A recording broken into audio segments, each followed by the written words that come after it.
छवि को देख करके स्तब्ध हो गई। अब मैं थक चुकी हूँ, विवाह हो गया। विवाह के बाद उनके पति अनुकूल थे, उनके पूजा में कभी विक्षेप नहीं होने देते थे, लेकिन ठाकुर जी की पता नहीं कैसी लीला है कि जो अनुकूल होता है भक्ति में उसको दूर कर देते हैं।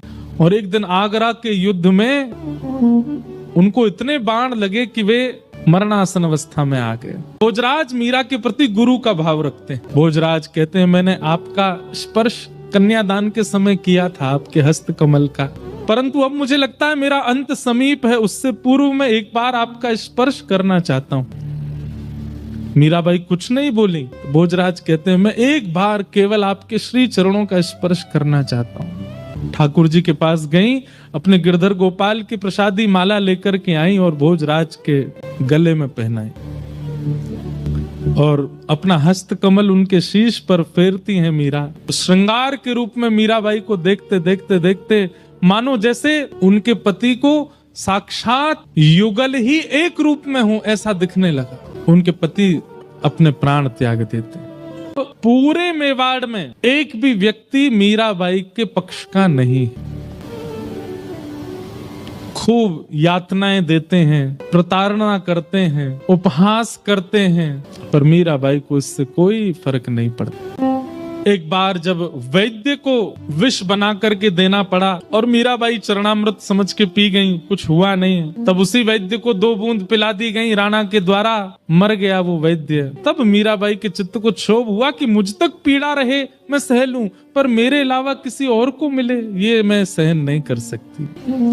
गोस्वामी तुलसीदास जी को पत्र लिख करके मीराबाई ने अब पूछा, क्या करूं? तब गोस्वामी जी ने आज्ञा की कि अब ऐसों का त्याग करो जो हरि विमुख है। और मीराबाई मेवाड़ से मेड़ता गई। कि मीराबाई को एक दिन फिर नुकुंज का दर्शन हुआ।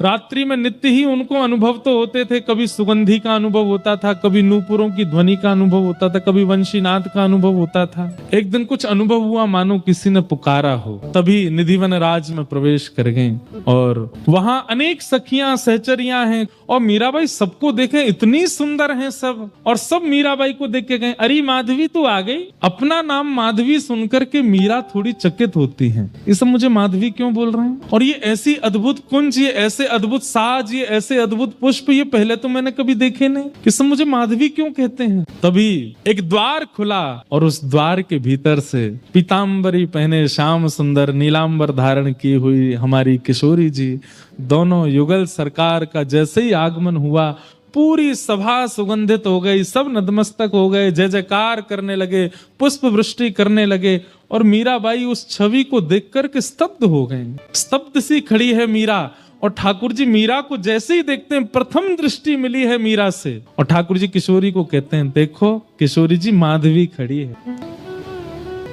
मीराबाई का शरीर ठंडा पड़ गया, रोम रोम पुलकित हो गया, नेत्रों से अश्रु गिर रहे हैं पर पलक झपक नहीं पा रही है। ठाकुर जी समीप नहीं गए, बस दूर से ही कही किशोरी जी से, देखो माधवी आई है। और ठाकुर जी जाकर के सेज पर विराज गए। सब सखियां अपनी अपनी सेवा में लगी हैं, अकेली माधवी दूर खड़ी है, कुछ पता नहीं क्या करना है। ठाकुर जी ने माधवी की ओर देखा और ज्यों-ज्यों ठाकुर जी नयन भर के देखते हैं मीरा को, त्यों-त्यों मानो जैसे प्राण निकलने को होते हैं। नेत्र बंद हो गए मीराबाई की और संपूर्ण लीला द्वापर युग की माधवी रूप की उनको दिखने लगी।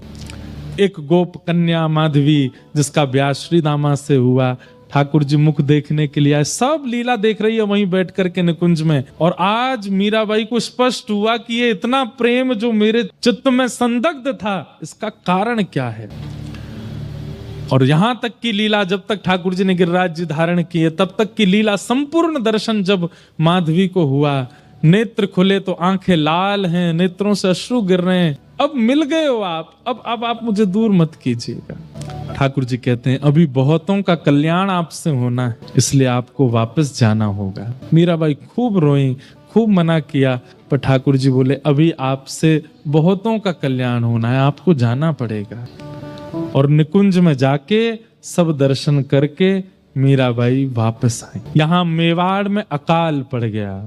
पूरे मेवाड़ में भूख लगी। खूब प्रयास किए राणा ने, लेकिन पता नहीं चला कि भाई इसका कारण क्या है। तब एक साधु ने जाकर के कहा, ये वैष्णव अपराध लगा है मेवाड़ को, भक्तिमती मीरा का इतना अपमान किया है तुम लोगों ने, इसलिए तुम्हारे राज्य की ये दशा हो रही है। इसको सुधारना चाहते हो तो एक ही उपाय है, पुनः मीराबाई के चरण मेवाड़ आएंगे तो ही मेवाड़ समृद्ध होगा।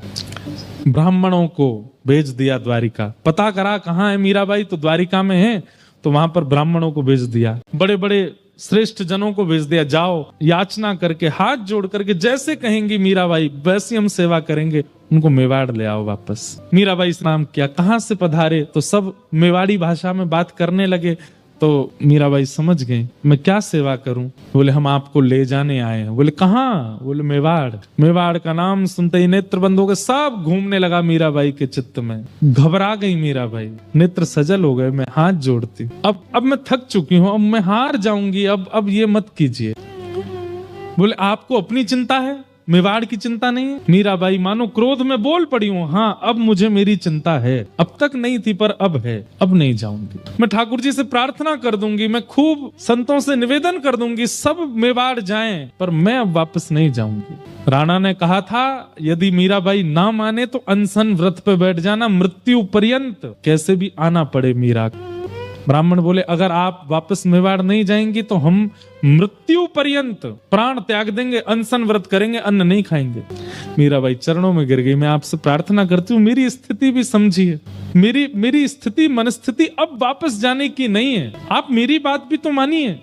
घोर संकट आ गया मीराबाई के पास, एक तरफ तो वापस मेवाड़ जाने की स्थिति, दूसरी तरफ अब मिलन कुछ दूर ही है। किसी ने जाकर के मीराबाई को कहा कि भाई साहब जल्दी चलिए, समुद्र के तट पर अन्न जल त्याग करके ब्राह्मण 3 दिन से बैठे और धीमे धीमे उनको मूर्छा आ रही है, कहीं ये ब्रह्म हत्या का कलंक द्वारिका को ना लग जाए।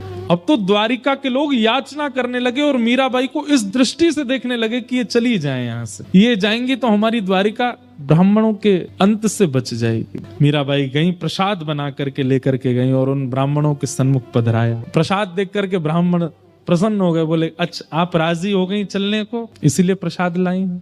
मीराबाई कहती हैं कि मैं अपने मन से कुछ नहीं करती, मेरे लाल जी जो कराते हैं मैं वो करती। आप प्रसाद पा करके अपना व्रत तोड़िए और मुझे 1 दिन का समय दीजिए, मैं ठाकुर जी से अंतिम बार पूछना चाहती हूँ, यदि वे आज्ञा दे देंगे तो मैं चलूं। ब्राह्मणों ने अपना अनशन तोड़ दिया और ब्रह्म मुहूर्त का समय, पूरी द्वारिका इकट्ठी हो गई है, सब देखने को तैयार हैं आज क्या होगा। कई लोग चाहते हैं कि मीराबाई द्वारिका से जाए ना, और कई लोग चाहते हैं कि ब्राह्मण अपना प्राण त्यागें, इससे अच्छा तो ये चली जाएं। सुबह सुबह मीराबाई द्वारिकाधीश के मंदिर पहुंची, मंगला आरती हो रही है ठाकुर जी की और मीराबाई सामने खड़ी है, देख रही हैं ठाकुर जी। ब्राह्मण बोले पूछ लीजिए ठाकुर जी से क्या आज्ञा है। मीराबाई गाती हैं अपने जीवन का अंतिम पद ठाकुर जी के आगे। साजन जो जानो सुध लीजो, साजन जो जानो सुध लीजो, तुम बिन मोरे और न कोई, रिया राबरी की जय।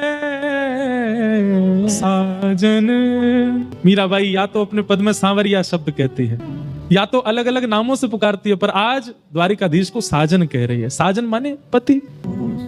आपको जैसे लगे मेरी सुध एक बार ले लीजिए, आपके बिना मेरा कोई नहीं है, आप मेरी सुध ले लीजिए, एक बार पूछ लीजिए, एक बार देख लीजिए मेरी ओर। अब इस संसार में रहने लायक मेरा तन नहीं है, मुझे दिन में भूख नहीं लगती, रात में नींद नहीं आती, लोग मुझे बावली बोलते हैं, लोग मुझे क्या क्या कहते हैं, अब इस संसार के लायक मेरा तन नहीं है नाथ। साजन जो जानो सुध लीजिए। गाते गाते गाते गाते मीराबाई बढ़ती जा रही है द्वारिकाधीश की ओर, रो रही है, नेत्रों से अविरल अश्रुधार गिर रही है। लाखों लोग चारों ओर से घेर के खड़े हैं, मिल बिछुरन मत दीजिए, मिल बिछुरन मत दीजिए, मिल बिछुरन मत दीजिए। अब मिलने की स्थिति, अब बिछड़ने मत दीजिए ना। और मीराबाई जैसे ही गर्भगृह की मुख्य देहली पर पहुंची, मंगला में ठाकुर जी छोटी सी पाग पहनते हैं, एक वस्त्र में रहते हैं, लेकिन तभी एक तेज पुंज प्रकट हुआ, सहरा पहन करके सुंदर दुल्हा का भेष धारण करके श्री द्वारिकाधीश प्रकट हो गए हैं। एक दिव्य तेज प्रकट हुआ। सब जितने लोग वहां खड़े थे, सबके नेत्र मानो जैसे सीधा सूर्य का प्रकाश नेत्रों में पड़ा हो। सबने अपने नेत्रों के आगे हाथ कर लिए और उस दिव्य पुंज के साथ मीराबाई प्यारे द्वारिकाधीश में विलीन हो गई। मिल बिछुरन मत दीजे